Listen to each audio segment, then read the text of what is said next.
professional spoken English trainer from Learn English with KMD, a platform where learning English and speaking English is made much easier.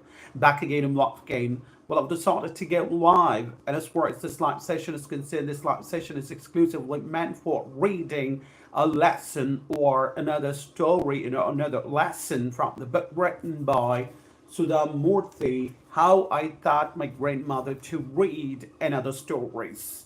So let's talk about the next lesson without any further ado. Let's get into the writing. Here is a name or caption of the next lesson or the next story. Heart of Gold. Heart of Gold. The story starts like this. This is a true story. I heard it on the radio during one of my visits to the United States. It happened in one of the biggest cities in the world, New York. It was winter. One evening, a worried mother. Good morning, good morning. It was winter. One evening, a worried mother stood shivering by the road, wearing an old coat. With her was a little girl, thin, sick. With her was a little girl, thin, sick-looking, with a shaven head. She was wearing an oversized dress, which somebody had probably given to her out of mercy. It was apparent that they were homeless and poor. The child had a cardboard placard in her hand, which said, "I'm suffering from cancer. Please help me."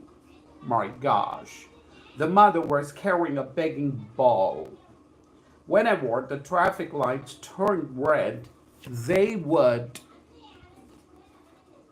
approach people, stopping them on the road asking for help. America is a rich country, but if you are sick and don't have insurance, then you are lost. Nobody can support you. People give small amounts of money when they see such pleas for help. This kind of scene is not uncommon in India. We see lots of beggars with small infants in one hand and a begging bowl in another. But in America, it is not so common. People felt bad for this unfortunate mother and child. One day, a policeman was passing by and saw them. He asked them a few questions and noticed that the child indeed looked very sick, with her swollen eyes and shaven head. He wanted to help, so he opened his purse. He saw a bundle of notes which he had just drawn from the bank. He had received a good bonus for the excellent work he had done. He thought, "I have a warm home, a caring wife, and a loving son. God has been very kind to me. But these unfortunate people don't have any of these things. It is not their mistake that God has not been kind to them." He remembered that many things he had promised his wife and son he would buy when he got this bonus. For a while he was in two minds. Then he decided to give all the cash which he had,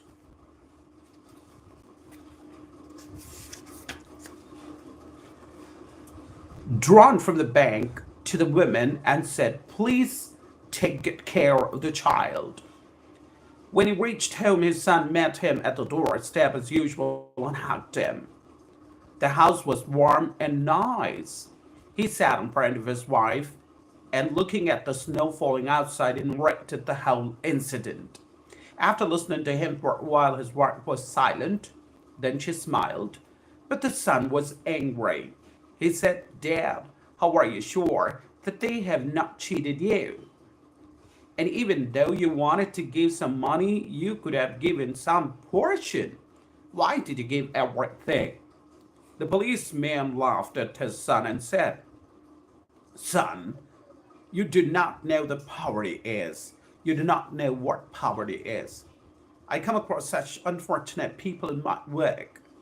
The days passed and everybody forgot about it. One day, a news item in the paper caught the son's attention. Mother and child caught cheating. With great interest, he read. A greedy mother used her healthy child to pose as a cancer patient. She shaved the child's head, starved her, and dressed her shabbily so that anybody would feel the child was suffering from cancer. Using this tactics, she duped many people. The mother has been arrested. The son realized who these people were and was very upset. When his father came home, he told him as soon as he entered the house, "Dad, you were cheated by the lady and her child, who you thought was a cancer patient. The child is healthy, and you gave away your entire bonus to the child." His father did not reply. He sat down and looked out of the window. There were children playing outside. Winter was over. The summer was setting in. In a calm voice, he said, "Son, I'm very happy. The child is healthy." Wow. "I'm very happy the child is healthy." The boy was surprised. He thought being a policeman, his father would pick up the phone and talk to the police station, or he would be depressed that he had been cheated and had given away so much money to a healthy child. But there were no traces of such emotions. He asked, "Dad, tell me, are you not upset?" His father again gave him the same answer. "I'm happy that the child is healthy." By the time his wife came with a mug of coffee in her hand, she had heard the entire conversation. With happiness in her voice, she told her son, "Son, you are very fortunate. You have an extraordinary father who's not angry even though he has lost a lot of money. You should be proud that your father is happy thinking somebody's child is healthy, rather than worrying about his own big bonus. Learn from him, help people without expecting anything in return."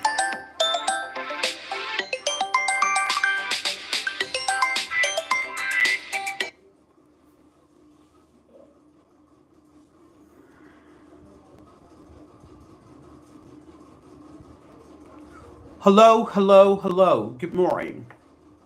Good morning to one and all. Bishwa Motors. Can't hear. Oh, are you telling me that my voice is inaudible? Is my voice inaudible to you? Oh, I'm sorry. Hello, hello, Bishwa Motors. Is it audible now? Hello, hello, hello. Good morning, good morning, good morning to one and all. Good morning to Rickman Jacob. Good morning to all and Sandray. This is very unprofessional spoken English right now from Learn English with KMD platform where learning English and speaking English is made much easier. Back again and live again. Well, as far as this live session is concerned, it's meant for reading. Is it audible now? Is my voice audible now, Mr. Bishwa? Bishwa Motors? Well, this live session is exclusively meant for reading lessons and stories from the book written by Sudha Murthy, How I Taught My Grandmother to Read and Other Stories. Bishwa, how are you doing today? Thank you very much for joining me along today. I really appreciate you joining me. Where are you from and what's your name? What's your name, Bishwa Motors? And where are you from? Are you from Andhra Pradesh? Are you from Telangana? Are you from Madhya Pradesh? Where are you from? Are you from Maharashtra, Mumbai? Where are you from? No. Is my voice audible? Is my voice audible now? No. Hello, hello, hello. Good morning. Good morning to one and all. Good morning to one and all.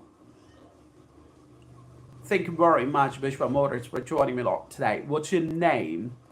What is your name? And where are you from?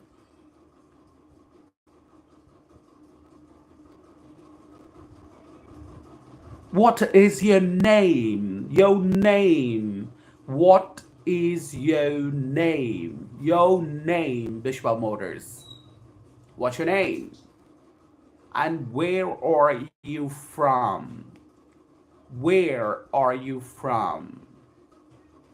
Do you understand English? Do you speak English? Hello, hello, hello. Good morning. Good morning to one and all. Good morning to all and sundry.